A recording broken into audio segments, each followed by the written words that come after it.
Excelentísimo señor presidente de la Cámara de Diputados de Italia, excelentísimo señor embajador de la República Italiana en nuestro país, cuerpo diplomático, diputados y senadores, autoridades, señoras y señores, como presidente de Nueva Economía Forum, tengo el placer de darles de nuevo la bienvenida al Foro de la Nueva Economía que organizamos con la colaboración de The Wall Street Journal Europe.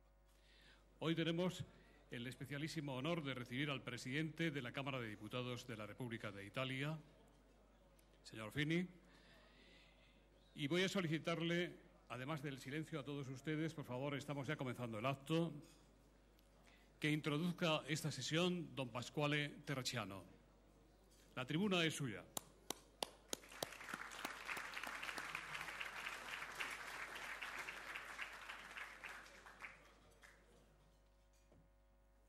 Gracias, José Luis.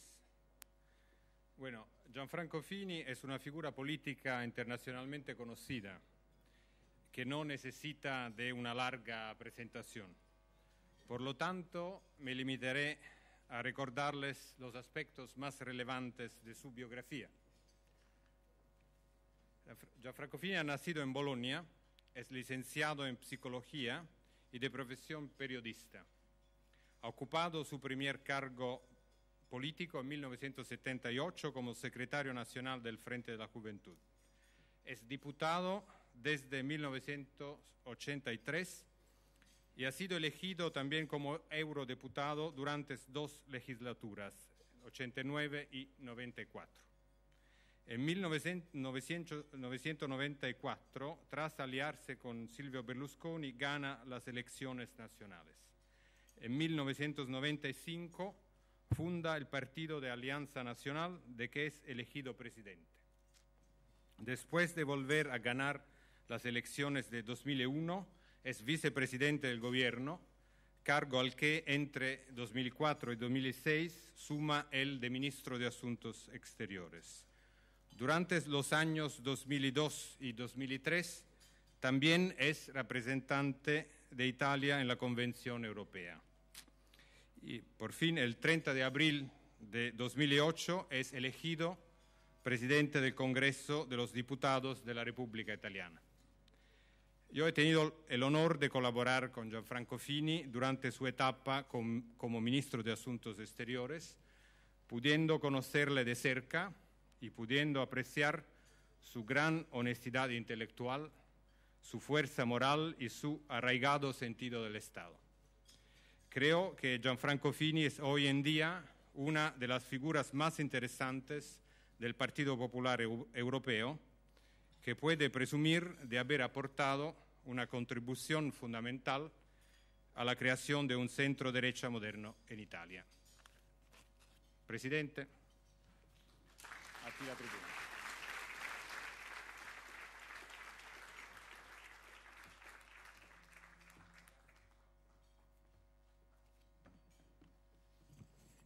Buenos días y disculpe si no hablo.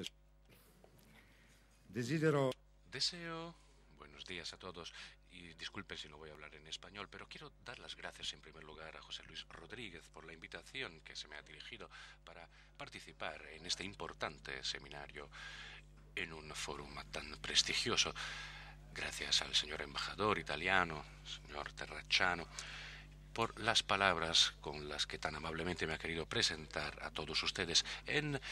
A lo largo de mi intervención voy a desarrollar algunos temas generales y haré algunas valoraciones sobre la situación concreta de mi país actualmente. Estoy seguro de que a lo largo del debate que vendrá después vamos a poder profundizar algunas cuestiones que necesariamente a lo largo de mi exposición voy a tratar únicamente de pasada, de forma somera. Creo que se puede iniciar subrayando cómo la tormenta financiera que se ha originado en Estados Unidos se ha extendido a nivel internacional con una intensidad que da fe, en primer lugar, del hecho de que en una economía globalizada como es la actual, los diferentes fenómenos patológicos pueden degenerar incluso en el terreno económico y convertirse en verdaderas pandemias. con rapidez igual de imprevista, el contagio ha afectado a todos los países, extendiéndose rápidamente a la economía real y ha sido alimentado por un déficit estructural de conocimientos por parte de las instituciones, desconocimiento de la real situación patrimonial de los bancos y de los actores financieros. Hay que decir, sin embargo, que con algún titubeo inicial, los gobiernos y las instituciones internacionales han sido capaces de evitar el colapso del sistema bancario en su totalidad, creando las condiciones mínimas e indispensables para una estabilización de los mercados y una recuperación económica.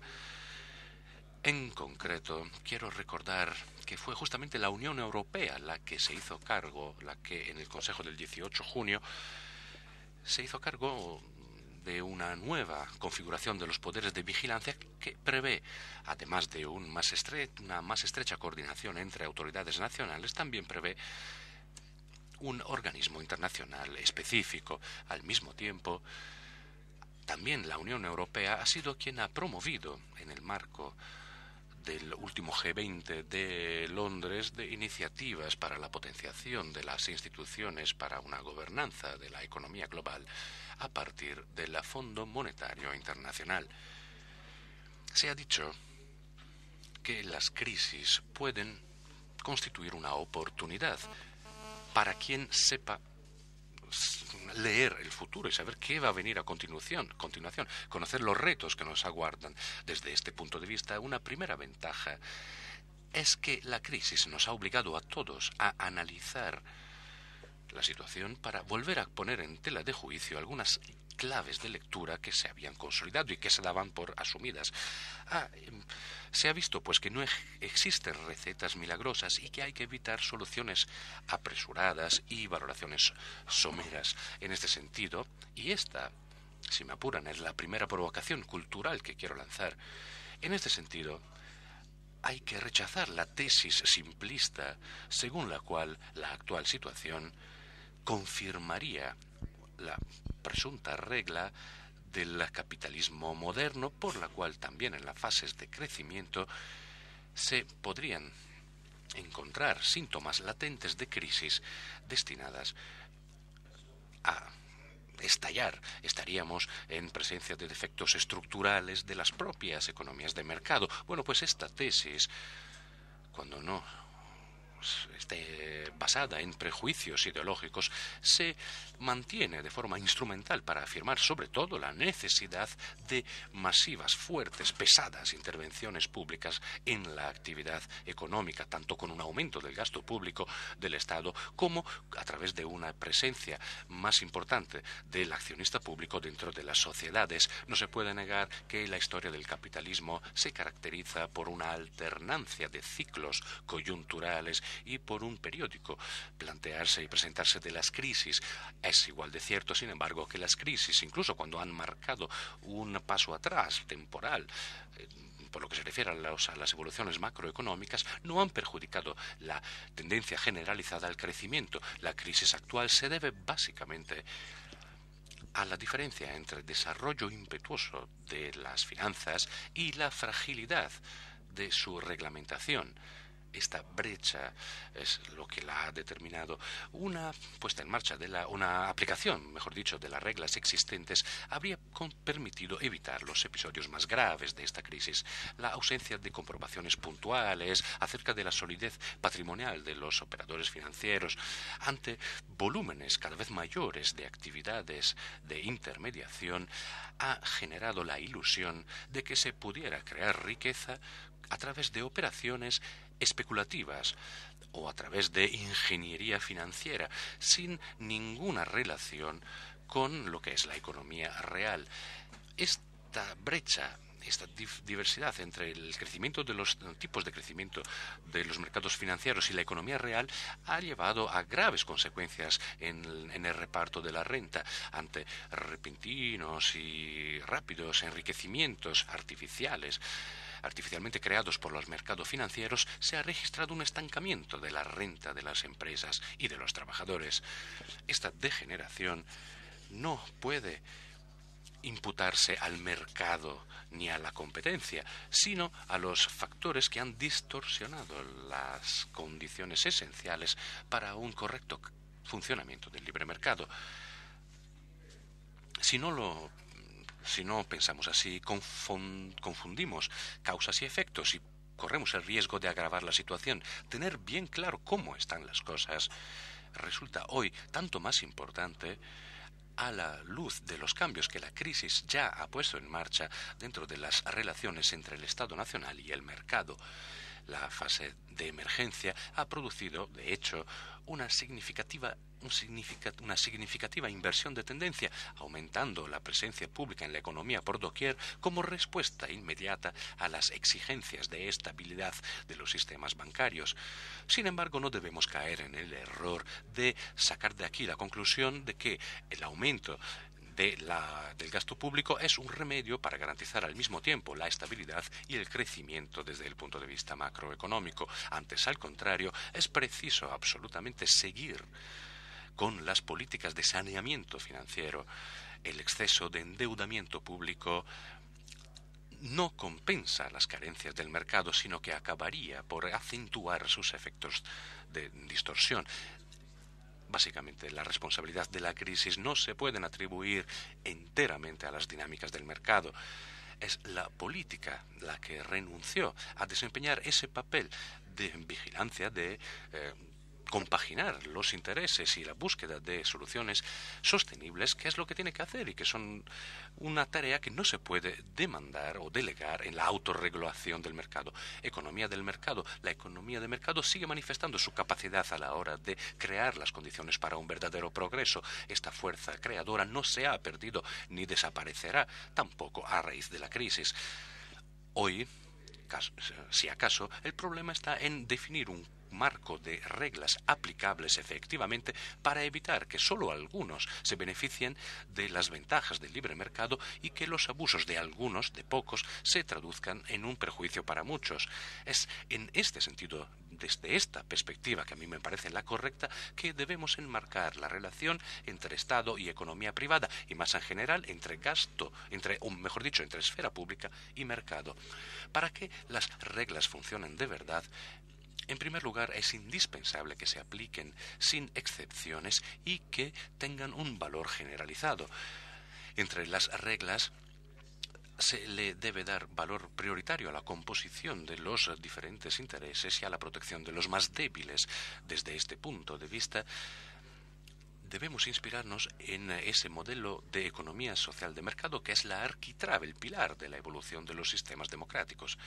Se trata de afirmar que la dimensión pública, a través de un sistema de reglas eficaces, debe prevenir, o en todo caso regular, en términos ecuánimes y justos, los potenciales conflictos sociales que la economía económica puede crear.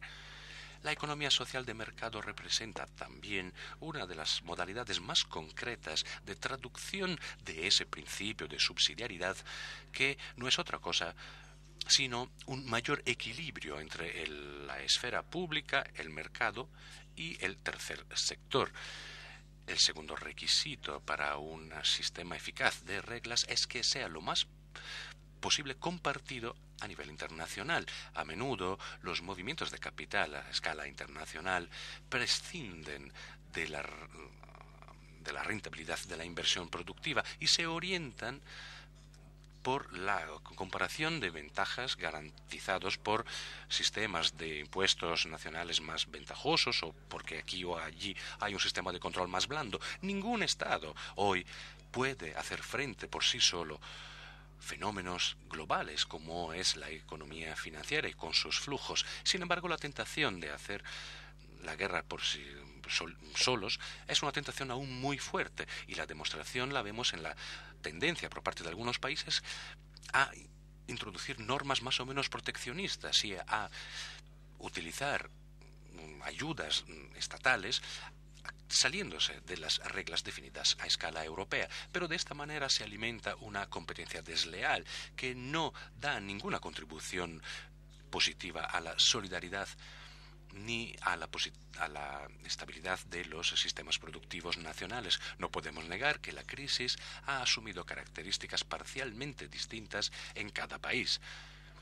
El caso de Italia presenta algunas características y peculiaridades en tanto en cuanto nuestro sistema bancario ha quedado menos afectado por la crisis con respecto al de otros países. No en vano, según recientes estadísticas y previsiones económicas internacionales, Italia está entre los países menos perjudicados por este tsunami financiero y por las repercusiones sobre la economía real. Un menor nivel de internacionalización de nuestro sistema bancario, la persistencia de una elevada tendencia al ahorro, un desarrollo contenido del crédito al consumo. Son todos estos factores que han contribuido a limitar los daños y a evitar la necesidad de utilizar medidas pesadas, fuertes de intervención pública. Según la OCDE, junto con Francia y China, estamos entre los países que, entre los primeros, si todo sale bien, podríamos volver a salir de la crisis. Según algunos informes oficiales, en los primeros meses del 2009, una tercera parte de las empresas italianas, más o menos las pequeñas y las medianas sobre todo, han incrementado sus exportaciones con respecto al mismo periodo del año anterior. Y es evidentemente un dato que marca una tendencia contraria con respecto a lo que pasa en otros países. Y ello depende básicamente de un mayor cuidado que ha caracterizado tradicionalmente el sistema italiano a la hora de facilitar créditos, y también porque existe una menor propensión por parte de los privados al endeudamiento. Sin embargo, dicha peculiaridad amenaza con producir a la larga consecuencias negativas sobre la evolución de la economía y sobre las perspectivas de recuperación. Y es que la rigurosa valoración del crédito está llevando a los bancos italianos a limitar la concesión de créditos y de financiación a las empresas que ya se resienten por la disminución de los pedidos y también por una menor liquidez, evidentemente. Debido a ello, también Italia deberá seguir con sus esfuerzos para liberalizar aún más y abrir aún más a la competencia sus mercados, resguardando lo que ya se ha hecho a frente de intentos de restauración. En nuestro país, además, se imponen serias reformas en los sectores públicos estratégicos, como son la educación, la investigación, la justicia civil, de las que dependen factores esenciales, determinantes de cara al crecimiento de la economía para garantizar posibilidades de competir en un ámbito global. Y me refiero a la calidad del capital humano, al índice de participación en los procesos de producción, al nivel de movilidad social, a la efectiva protección de los derechos de propiedad, a la certidumbre de la eficacia y a la eficacia de las transacciones económicas. Al mismo tiempo, considero que Italia, justamente debido a las características de su sistema económico, caracterizado por flexibilidad y capacidad de adaptación por parte de las pequeñas y medianas empresas, puede desempeñar un papel importante de propulsión para promocionar y promover intervenciones más coordinadas y eficaces a escala europea y a escala mundial. Me refiero en concreto a la necesidad de una relación intensa, más amplia, entre los mayores socios de la Unión Europea, me refiero a Francia, Alemania, España, para detectar e encontrar soluciones compartidas por lo que se refiere a la disciplina de los mercados financieros en primer lugar y a los poderes de vigilancia. No menos importante serán los entendimientos a alcanzar para conseguir un régimen equilibrado del comercio internacional, un régimen que pueda impedir formas de competencia desleal como lo es la competencia fiscal tan desesperada, que ha producido el efecto negativo de concentrar la imposición en el factor trabajo para ventaja del capital y de la renta. Ni tampoco podemos olvidar la necesidad de un nuevo y más equilibrado orden monetario que reduzca las tentaciones de acudir a la devaluación para sostener de forma artificial la competencia, la competitividad de los diferentes sistemas productivos. Este aspecto creo que asume especial interés para los países del euro que han renunciado al margen de flexibilidad del que podían aprovecharse anteriormente las divisas nacionales. Pero hay que decir que el euro ha demostrado, justamente en esta coyuntura negativa, ha demostrado contar con los requisitos para aumentar su papel como moneda de reservas en los intercambios internacionales. Finalmente, el interés nacional no se puede perseguir hasta que se traduzca ello en un egoísmo autolesionista. El impacto positivo de una política concertada a escala internacional supera con diferencia la ventaja que puede asegurar en igualdad de recursos utilizados por cada país por su cuenta. Evidentemente, las mismas consideraciones valen para la definición de un marco de regulación aplicable para todos. Creo que el resultado en términos de credibilidad del sistema financiero en su conjunto y de fiabilidad para con los ahorradores sería evidente, y ello creo que acabaría por hacer más próximo en el tiempo la superación de la crisis y también acabaría por hacer más sólidas las posibilidades para una recuperación de la economía. Y para finalizar, diré que creo también que este planteamiento puede ser para la Unión Europea ese motor de un protagonismo nuevo y renovado que, como así lo demuestran los últimos datos de participación en las elecciones de las últimas elecciones, es una participación que se ha reducido y mucho, porque si la Unión Europea, hoy que ha dado vida a la plena unidad del continente, no vuelve a encontrar la ambición, la capacidad de ser un actor global por lo que se refiere a las políticas económicas y por lo que afecta a una más correcta acción para reducir el desequilibrio entre países ricos y pobres y al mismo tiempo para alimentar y aumentar los espacios de libertad, bueno, pues es muy difícil para la Unión, si no se hace esto, tener la esperanza de poner en marcha y activar esas energías y dar ilusión a esas poblaciones que, a falta de dichas estrategias, amenazan o corren el riesgo de ver en la Unión tan solo una serie de normas añadidas y no ver, en cambio, la esperanza de una economía que dentro de la globalización sea el buque insignia de esa solidaridad y de esa voluntad de crecimiento equilibrado del planeta, que es, desde luego, uno de los pilares de nuestra cultura occidental. Y espero, con esta introducción, haber ofrecido a todos ustedes los puntos o algunas ideas para el debate que vendrá a continuación. Gracias por su atención.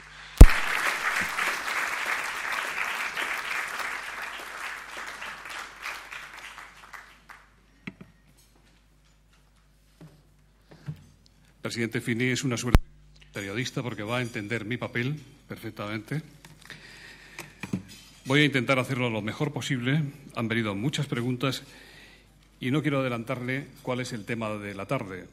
Usted se puede imaginar, seguramente. Vamos a empezar por cuestiones quizá más fáciles. Luis Losada, de Intereconomía, le pregunta: ¿ha convertido la crisis a los partidos de derechas en opciones socialdemócratas, gasto, subsidios, subidas de impuestos? ¿Cuál es, en su opinión, la diferencia? Gracias. Muchas gracias. Creo que parcialmente ya he respuesto en mi introducción. Sería una ilusión, sería equivocado pensar que para hacer frente a la crisis actual hace falta una política de déficit, una política que hace la presencia de lo público más fuerte en la economía. Si por partidos socialdemócratas se entiende una tendencia cultural hacia una economía menos liberal y más caracterizada por la presencia del Estado, pues es evidente que yo no veo en este planteamiento una solución duradera. Creo que los movimientos políticos, los partidos de centro-derecha dentro de Europa, que tienen sus diferencias entre ellos, tienen bien claro lo que he intentado decir en mi introducción.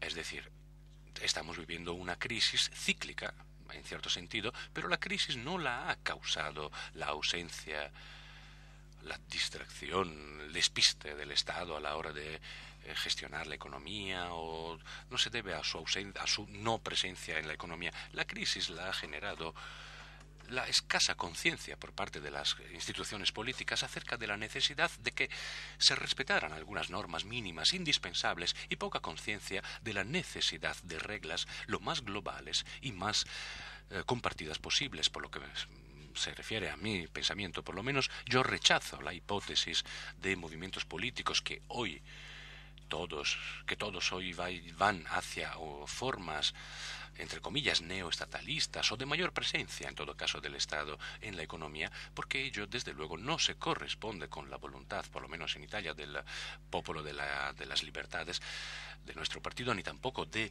ningún movimiento que a nivel europeo, digamos, tiene que ver o pertenece a la familia del Partido Popular Europeo. El señor Pisi, presidente de la Cámara de Comercio Italiana en España, dice: a menudo hemos escuchado desde Italia declaraciones que indican que, aunque Italia ha entrado en esta crisis con fuerza, con fuertes signos de debilidad, saldrá más fuerte. ¿Cuál es su punto de vista, presidente?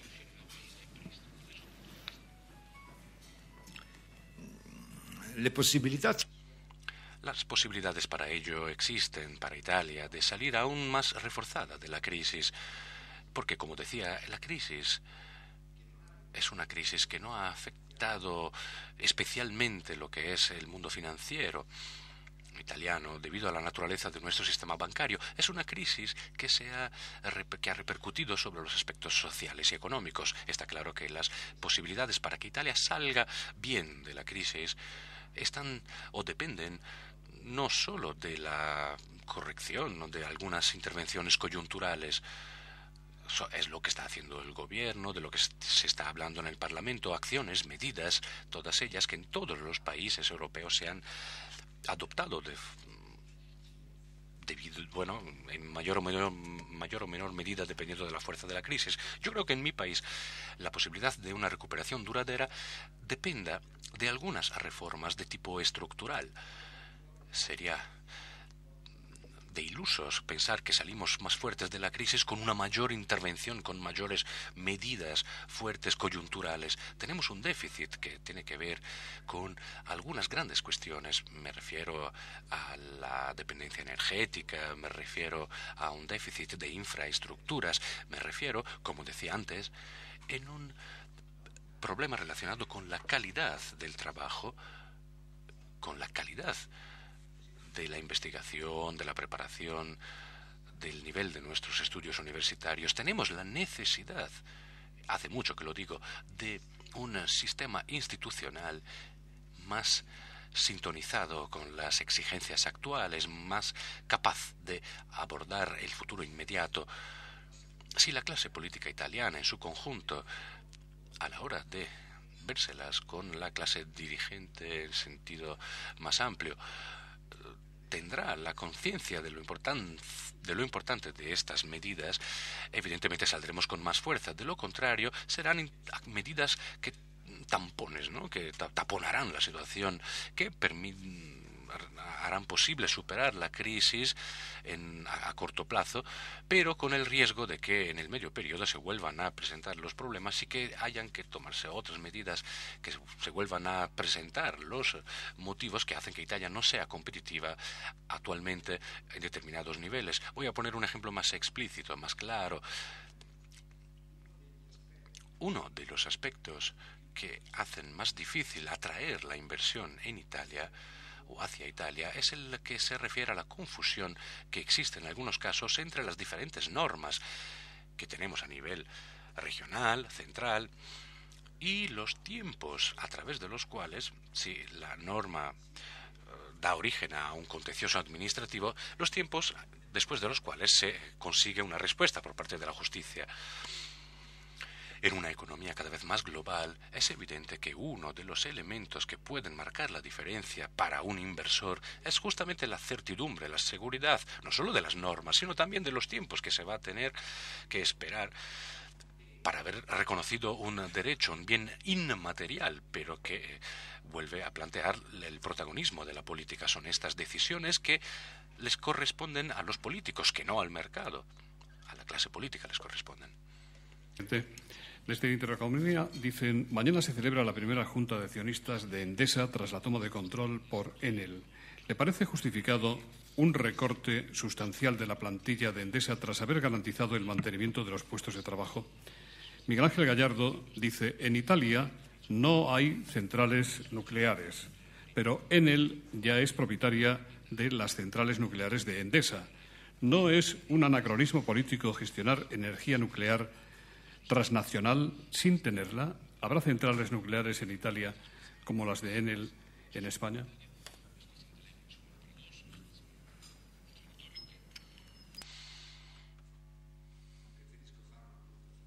Bueno, prefiero quedar mal y decir que no conozco el caso con lo suficiente como para expresar una valoración. Diré algo que sí sé. Italia arrastraba un retraso en el marco del aprovisionamiento energético, un retraso que debe llevar a una diversificación de las fuentes. Con respecto a otros países que no decidieron en su momento rechazar ideológicamente lo nuclear, tenemos un retraso. Y creo que las decisiones que a este respecto ha tomado el gobierno son decisiones sabias, porque no cabe duda de que se trata de arrancar hoy con iniciativas que darán resultados no mañana, sino pasado mañana. Pero si seguimos hablando en términos, viendo qué es lo que nos da un retorno inmediato, perdemos la dimensión estratégica que es esencial. Un país industrializado como Italia no puede prescindir en el marco de sus posibilidades, hablando de recursos y fuentes de energía, evidentemente no puede prescindir del nuclear pacífico. Evidentemente, el actual gobierno está intentando recuperar el retraso acumulado con una medida que justamente actualmente, mañana, se va a aprobar definitivamente, espero, por parte de nuestro Congreso. Sobre el tema Endesa, permítanme no expresar una valoración. Desde las mesas de prensa también, presidente, le preguntan si presentará Italia propuestas rompedoras contra la crisis en la próxima cumbre de jefes de Estado y de Gobierno en L'Aquila. La generosidad y la creatividad de la República de Italia, sigue diciendo quien pregunta, un periodista, y sus autoridades permitirá la participación de nuestro jefe de Gobierno, Rodríguez Zapatero, en la cumbre, aunque sea solo en una parte de las reuniones. ¿Cuál será el estatus de la participación de España en este G8? Bueno, eso es competencia del Gobierno italiano. Así que el presidente del Congreso de los Diputados, según nuestro ordenamiento, tiene que ser imparcial con respecto a las decisiones del Gobierno. Así que no puedo decir mucho a este respecto. Lo que sí diré es que está en el interés no solo nacional, sino de toda la Unión, que con motivo del siguiente G8 ensanchado coseche un éxito este G8, es decir, que pueda definir, tal como decía anteriormente, las coordenadas para reglas lo más compartidas posibles y, sobre todo, que pueda definir los márgenes de acción para una recuperación de la economía que se base realmente en la producción real de riqueza. Si la crisis, como muchos dicen, se deriva de un exceso de financiarización de la economía, hoy los que ostentan, debido al calendario, la responsabilidad de convocar este G8 debe preocuparse sobre todo por la presencia de reglas para una producción de riqueza real y una distribución, un reparto de dicha riqueza que no esté dirigido únicamente a reducir la brecha entre las clases más favorecidas y las menos favorecidas dentro de cada país, sino también que cuide mucho de una redistribución o un reparto de la riqueza global mundial más ecuánimemente, más ecuamente repartido entre norte y sur. Este es el gran reto cultural para el próximo futuro, porque Justamente se dijo en el pasado, el conflicto ya no está entre este y oeste, porque con la caída del muro de Berlín, la caída del comunismo, la desaparición de la Unión Soviética, pues todo ello desplazó el eje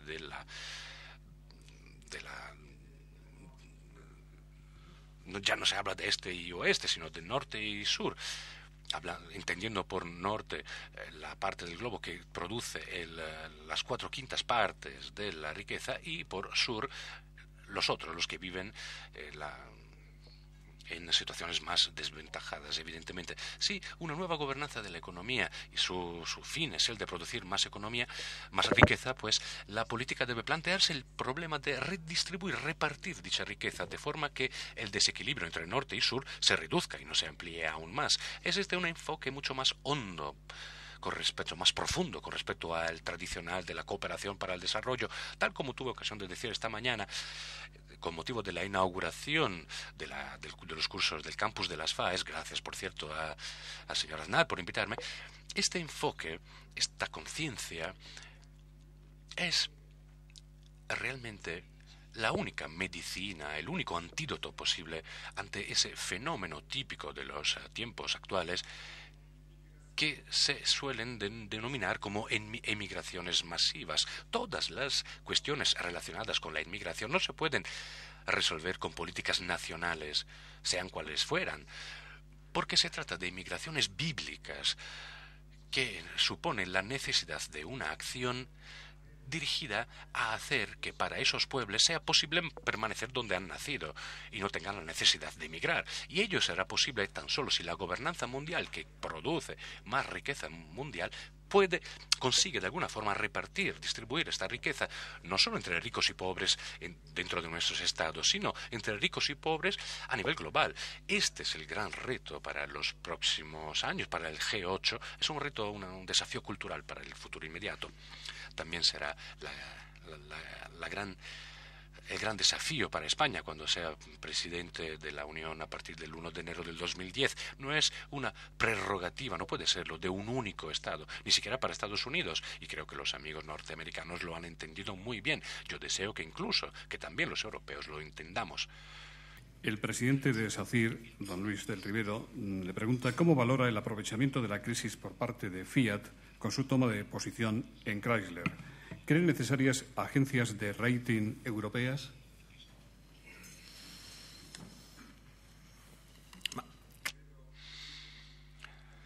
Aquí también, con toda la cautela y la prudencia a la hora de expresar valoraciones sobre grandes empresas cotizadas como Fiat, un actor a escala internacional, lo más prudente para un representante de las instituciones es no expresar valoraciones que en este foro, evidentemente se entiende, pueden tener consecuencias y titulares. Dicho lo cual, con toda la prudencia, es evidente que Fiat ha sido capaz, a lo largo de los últimos meses, de salir de una crisis que atravesaba y salir de ella, como se suele decir, aún más proactiva, aún más capaz de estar en el mercado que antes.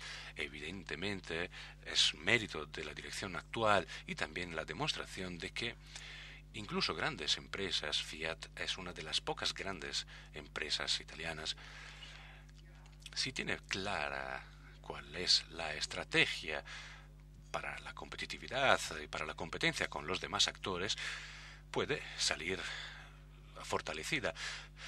Si hace unos años, pocos años, lo sabemos bien los italianos, se hubiese dicho, llega muy pronto un momento en que Fiat estará en condiciones de hacerse con Chrysler, de alguna forma hubiésemos dicho todos, hombre, esto es soñar, es un sueño, pero no, pues ha pasado.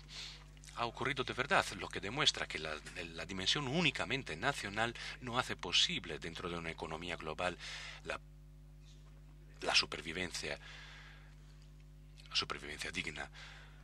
Una capacidad por parte de la dirección de internacionalizar, de invertir en una tecnología, en un producto de calidad, ello puede abrir unos espacios en el mercado internacional, espacios que hasta hace poco no se podían ni siquiera imaginar. José García Morales, director de Relaciones Internacionales de la COE, nuestra patronal, le pregunta qué valoración política hace usted de las amenazas proteccionistas derivadas de la crisis, compre americano, chino, etcétera, y qué debe hacer ante esto la Unión Europea.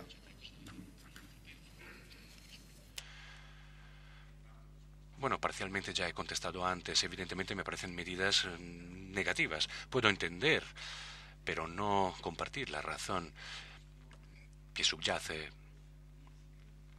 La política debe dar una respuesta a sus ciudadanos, pero todas las políticas que apostaran estratégicamente por el incremento del gasto y por ende del déficit y por normas de tipo proteccionista, para mí están destinadas a fracasar a corto plazo. La Unión Europea debe convencerse de ello y a continuación moverse a escala global para hacer que las reglas sean lo más compartidas, incluso por parte de los actores, a veces protagonistas, que no comparten aún dichas reglas. Creo que uno de los grandes retos para el futuro inmediato es el de hacer que las reglas de la Organización Mundial del Comercio sean las que consideran y tienen en cuenta no solo el contexto occidental, sino que también deben compartir también las economías que ya debemos llamar por su nombre, porque es un retraso léxico seguir hablando de economías emergentes cuando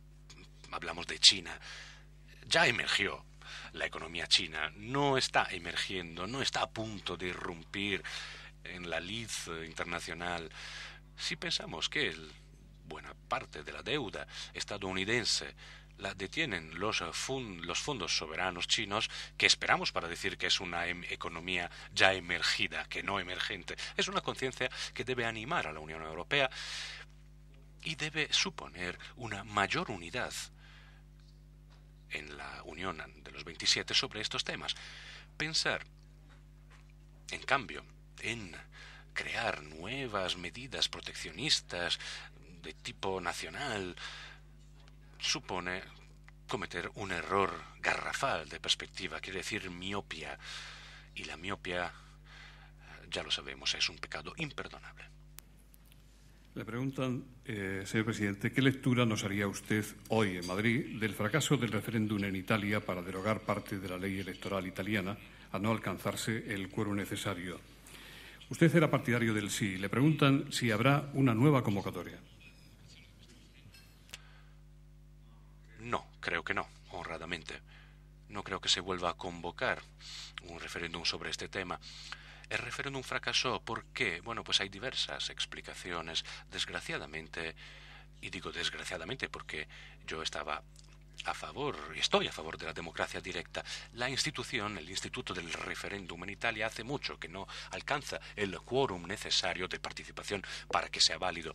Como saben, tenemos el referéndum que tan solo para derogar leyes, no se pueden proponer leyes a través de un referéndum, pero sí derogarlas, o parte de una ley. Pero para que este referéndum sea válido, tiene que participar en la votación el 50,1% de los que tienen derecho a hacerlo. Hace mucho que en los referéndum italianos no se alcanza este quórum, y ello demuestra que este instituto, el referéndum tal como está diseñado en Italia, pues no lo apoya la ciudadanía, no le gusta, tal vez porque a veces en el pasado muchos referéndums, en realidad el Parlamento ha actuado de forma contraria a lo que dijo el referéndum. Si el cuerpo electoral tiene la sensación de que su voz no cuenta, porque luego al fin y al cabo el Parlamento hace lo que el pueblo dijo en su momento que no había que hacer, evidentemente a lo mejor le entra cierto desencanto. Además, se trataba de una pregunta muy técnica, la del referéndum en cuestión. Se refería a un aspecto concreto de la actual ley para la elección de Cámara y Senado, así que francamente no creo que se vuelva a repetir. Lo que sí deseo es que se abra un debate en Italia, pero no solo acerca del tema del referéndum, un debate más amplio sobre el funcionamiento de nuestras instituciones. Lo dije a la hora de contestar a la primera pregunta. Un sistema país, para ser competitivo dentro de una economía global, debe contar con una ordenación institucional que sintonice con los tiempos actuales. No cabe duda de que en Italia tenemos un ordenamiento institucional que adolece de los años, o sea, que tiene muchos años y los aparenta todos. No me refiero a la primera parte de nuestra Constitución, principios, valores superactuales, no. Me refiero a cómo está diseñado nuestro Estado. Saben, por ejemplo, ustedes, los italianos lo saben muy bien, pero los amigos españoles también, supongo, que somos una de las pocas democracias parlamentarias en el mundo con dos cámaras que tienen las mismas funciones, idénticos poderes y facultades. Es un cameralismo perfecto que ralentiza los tiempos de las decisiones. Hoy el problema de las democracias es justamente el de ser democracias gobernables, que puedan tomar decisiones en tiempos reales, en tiempos útiles, y junto a la representatividad de la democracia, el otro gran valor, hace falta otro gran valor, que es la capacidad de gobernar. Y yo deseo y espero que en la continuación ahora de esta legislatura se den las condiciones para reanudar ese tema, ese debate acerca de las reformas constitucionales, que es como el Guadiana en España, ¿no? Un río que aparece y desaparece de vez en cuando. Hoy hay grandes cuestiones sobre las cuales existe un apoyo, un mayoritario entre las fuerzas políticas. Y estoy refiriéndome al final de este bicameralismo perfecto. El modelo español, el modelo alemán son interesantes desde este punto de vista. Me refiero a lo que se ha hecho en España para dar valor, para poner en valor a las autonomías. Por cierto, estamos ya en un régimen fiscal federalista desde el punto de vista fiscal, lo que supone una gran revolución para nuestro país. No tener un federalismo institucional es un riesgo. Existe entre los partidos políticos cierto consenso acerca de la necesidad de un nuevo equilibrio entre legislativo y ejecutivo. Ese concepto de democracia que tiene que ser representativa y gobernable. Por razones históricas, después de la experiencia del fascismo, nuestra democracia hizo especialmente hincapié en la representatividad de nuestro Parlamento. Durante muchísimo tiempo tuvimos un récord muy feo, es decir, unos gobiernos que no duraban nada, los gobiernos más efímeros de Europa, 10 meses era la media.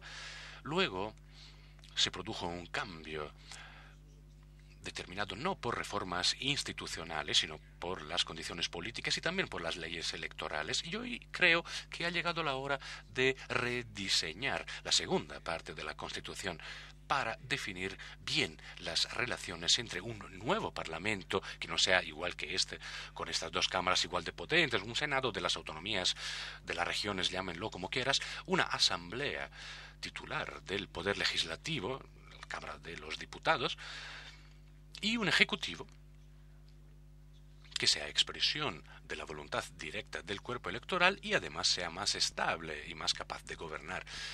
Dentro de este contexto, plantear incluso formas de democracia directa, yo creo que no es una locura descabellada. Usted acaba de recibir en Roma al primer ministro de Israel. En la cena que usted le ofreció, Netanyahu dijo que el Irán fuerte aleja las perspectivas de paz, mientras si el régimen de Teherán se debilita, tendremos la paz.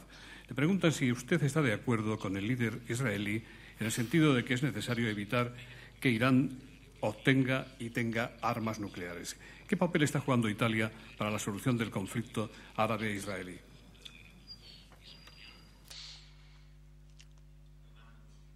Una pregunta muy comprometida.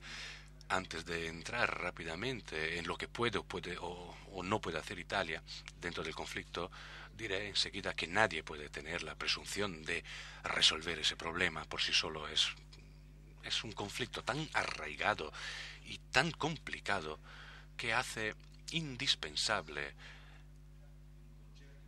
un concierto unitario por parte de toda la diplomacia internacional. Es más, creo que quienes en el pasado pensaron que un enfoque unilateral de la crisis podía resolver la misma, hoy deben vérselas con la realidad. deben reconocer que así no es.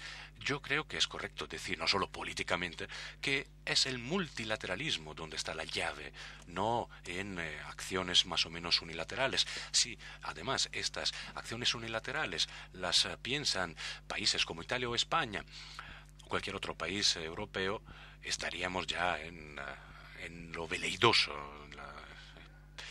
en querer hacer demasiado. Pero bueno, Irán supone una amenaza, evidentemente, un peligro.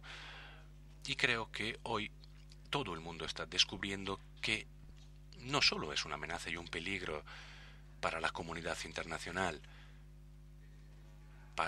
debido a las reiteradas amenazas en contra de Israel. Yo creo que hoy la comunidad internacional se está dando cuenta de que el régimen iraní supone un peligro para el propio pueblo iraní, porque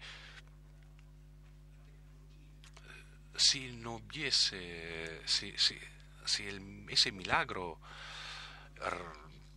tecnológico que es Internet, si no existiera Internet, probablemente no sabríamos nada de lo que pasa en Teherán. Evidentemente, aún hoy no sabemos todo lo que está pasando, pero bueno, esa teocracia es evidente que supone un peligro para los iraníes y aún más para la comunidad internacional, con más razón.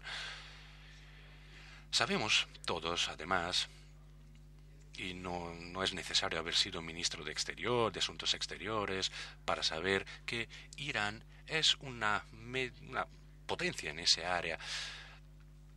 Puede desestabilizar y estabilizar. Sabemos perfectamente que tenemos las pruebas de que ha alimentado y sigue alimentando las formas de fanatismo islamista. Sabemos todos que Hamas y Hezbollah han sido financiados por el régimen iraní. Es una potencia regional esencial para un equilibrio entre Occidente e Islam, para esa región del planeta tan turbulenta. También sabemos que es un socio económico importantísimo para muchos países europeos, Realpolitik, por cierto. Pero yo creo que no puede haber Realpolitik tan fuerte como para impedir hoy a la Unión Europea y a Occidente decir que sobre los derechos humanos no debemos hacernos la vista gorda, cómplices, ni tampoco podemos mirar hacia otro lado. Comparto lo que dice Netanyahu. Si Irán queda debilitado, y lo podemos debilitar, solidarizándonos con quien pone en riesgo su propia vida manifestándose en Teherán. Yo sé que otras veces las sanciones han debilitado a algunos regímenes, pero otras veces las sanciones acaban por llevar al hambre al pueblo y hacer más arrogantes a los dictadores. Yo creo que el debilitamiento de la teocracia iraní pasa a través de la solidaridad con su pueblo, con todo ese mundo reformista, entre comillas, que existe, que intenta hacerse oír, que lanza llamamientos y alarmas, y no podemos, por razones de Realpolitik, hacer oídos sordos, porque no favoreceríamos una estrategia de paz, sino todo lo contrario, la alejaríamos en el tiempo. Si además pensamos en que podría suponer realmente la hipótesis de que el régimen de Ahmadinejad llegue a contar con el arma nuclear, bueno, pues si es un régimen es capaz de hacer lo que está haciendo a su pueblo, imaginemos lo que podría hacerle no solo a Israel, sino a toda la comunidad occidental el día que tenga la bomba nuclear. Es decir, es el compromiso, el esfuerzo más importante que debemos hacer, es lo que ha de sentirse como vital por parte del mundo libre, y no creo que sea poca cosa. Por lo que se refiere al conflicto entre árabes e israelíes, evidentemente tengo una relación con Netanyahu, una relación de amistad, de solidaridad, y eso me puede influir, pero cuando Netanyahu dice que comparte la hipótesis de los dos estados, dice algo extremadamente valiente para quienes y lo sabe quien conoce la realidad política de ese país. Israel es la única democracia de Oriente Medio, una democracia en la que las campañas electorales son como las nuestras de Occidente, muy duras, en las que la gente asume compromisos que luego uno tiene que cumplir, porque si no se cumple un compromiso, a la siguiente la gente le echan para su casa. En Israel hay un recambio importante, de una alternancia entre partidos políticos, y es muy importante que después de lo que dijo en plena campaña electoral, dijo, la perspectiva es efectivamente la de los dos estados, porque hay que recordar que él ganó la campaña electoral contra Kadima y el Labour Party, el Partido Laborista, sosteniendo que había que renovar con respecto a lo anterior y que había que cambiar necesariamente el escenario, el panorama. Hablar de dos estados significa atribuir mucha importancia al diálogo con los palestinos, evidentemente según qué condiciones. Usted dice, ¿qué puede hacer Italia? Pues muy poco por sí sola, pero sí puede contribuir a hacer que se entiendan algunas buenas razones del mundo israelí. Por ejemplo, me refiero a la necesidad para Israel de que el interlocutor palestino sea, en primer lugar, único. Si no tiene éxito el intento egipcio de mediación entre Hamas y Fatah, es inevitable que cualquier perspectiva de reanudación del diálogo, no digo ya de paz, evidentemente se aleja. No es una postura de propagandista, la de quien en Israel dice queremos un único interlocutor en Palestina y que ese interlocutor diga explícitamente que reconoce el derecho por parte de Israel a ser un Estado cuya naturaleza está relacionada de alguna forma con la identidad judía o hebraica o hebrea. Sé que en Italia esto ha despertado cierta reacción por parte de algunos que dice cómo reconocer la naturaleza hebrea de un Estado. No es una condición previa, es la petición de que se reconozca una realidad, porque de alguna forma la demografía tiene una fuerza, tiene su impacto, que es objetivo, está en las cifras.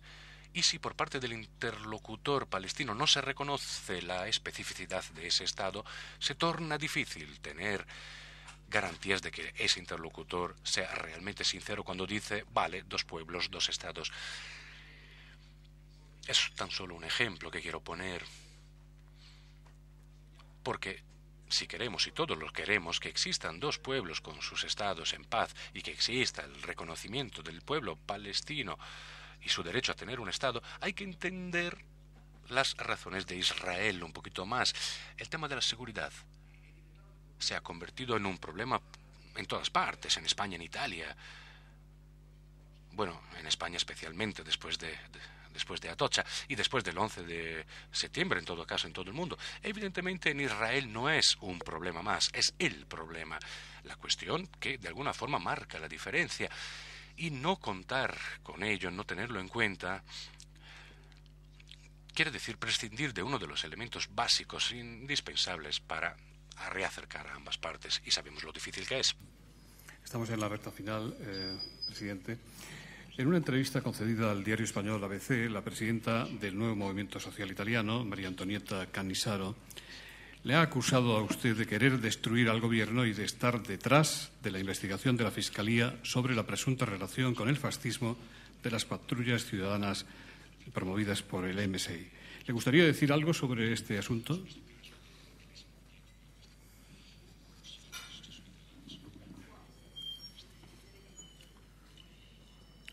Guardi, come dire, la señora que usted acaba de citar es folclore político, es carnaval fuera de temporada, y lo digo así porque soy un caballero y es una dama, al fin y al cabo. Podría decir cosas peores, podría decir que es una consecuencia de una ley muy apresurada que cerró las clínicas psiquiátricas en Italia, es una mala consecuencia de dicha ley.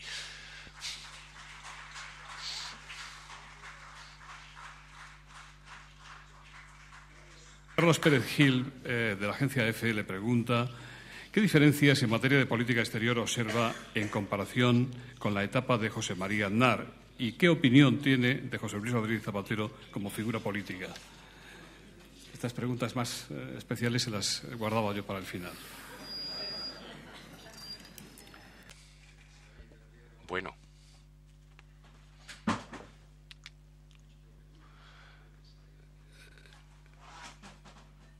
Sería muy inocente e incapaz de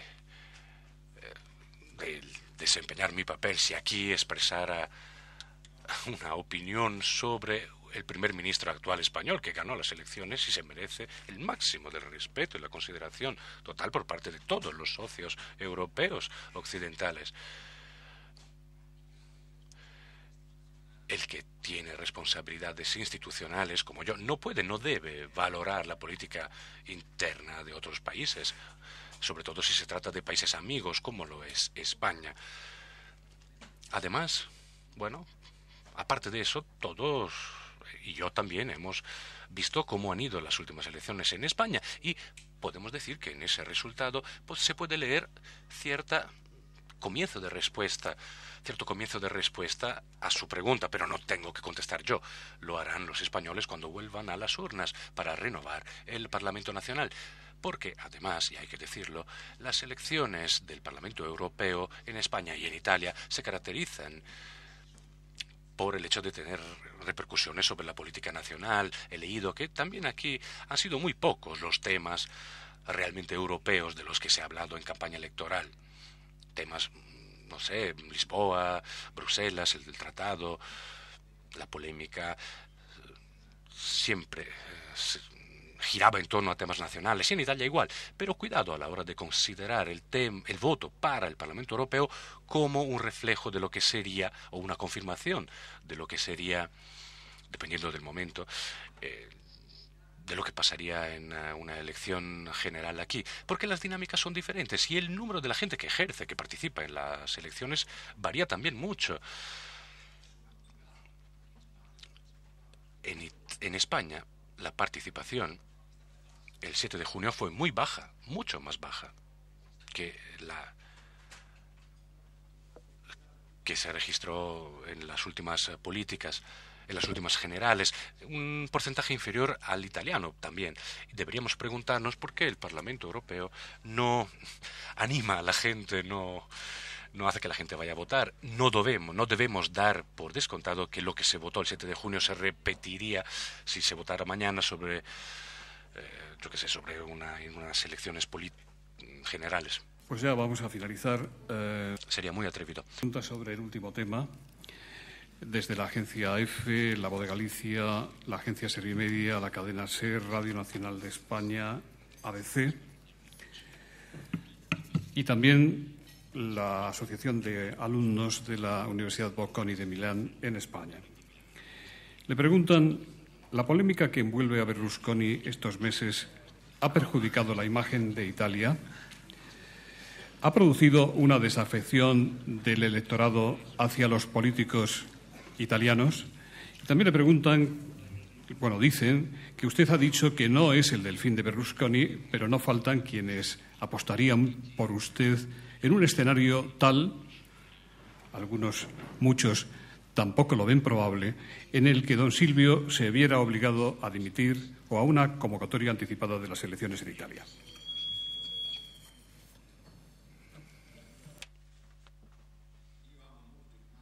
A mí me encanta el mar, pero los delfines es allí donde están bien, en la mar, no en la política. Es una figura de las monarquías, el delfín. Nosotros somos una república, así que de delfines nada. Ni herederos, porque es evidente que en una democracia compleja como la italiana, son los electores los que eligen. Y en el caso de los liderazgos son los electores de los partidos. Es lo que pasará en el Partido Demócrata en los próximos meses. No había ni delfines, ni herederos, ni de ese ni del otro. Son los afiliados los que se expresarán, los que se expresen. Y también pasará para el pueblo de las libertades. Y el propio presidente Berlusconi lo acaba de decir con toda claridad.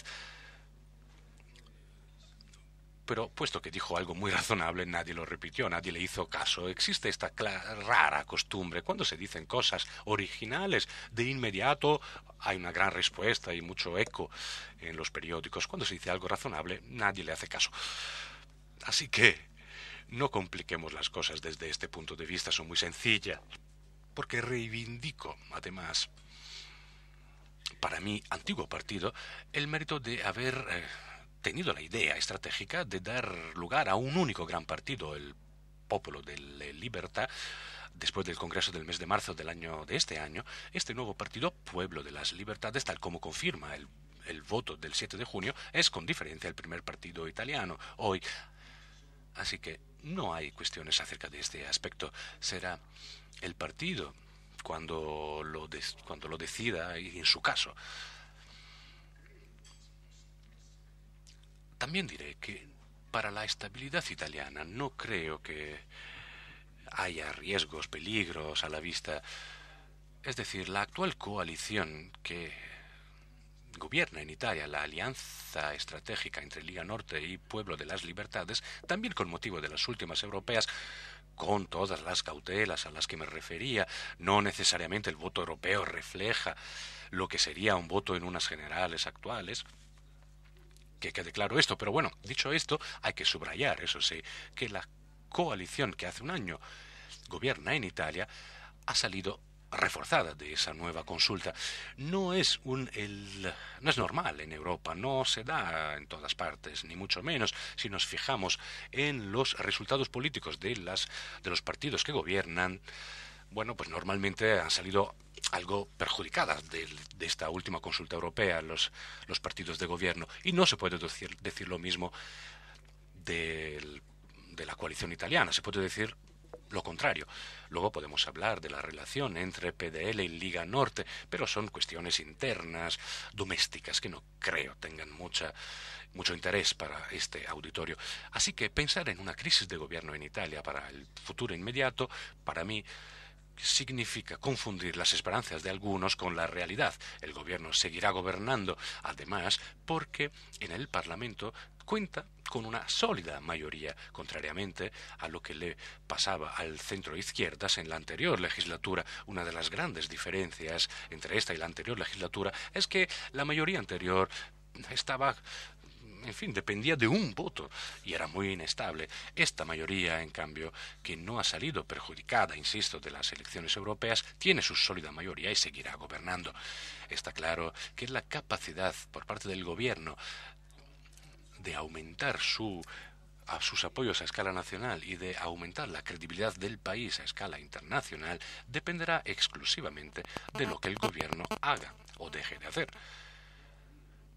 Parece de perogrullo, pero es esta la fotografía real de la situación. No depende de otros. La credibilidad de un gobierno, a partir del presidente del gobierno hasta el último ministro, depende de lo que ese gobierno es capaz de hacer. Señor presidente, muchas gracias por haber participado en el Foro de la Nueva Economía. Quiero brindar con Moscato, que nos ha servido la gentil colaboración de Negrini en España, brindar por el futuro de Italia, por su porvenir político y personal, y porque continúe así de fuerte la amistad entre España, Italia, Italia-España. Muchas gracias.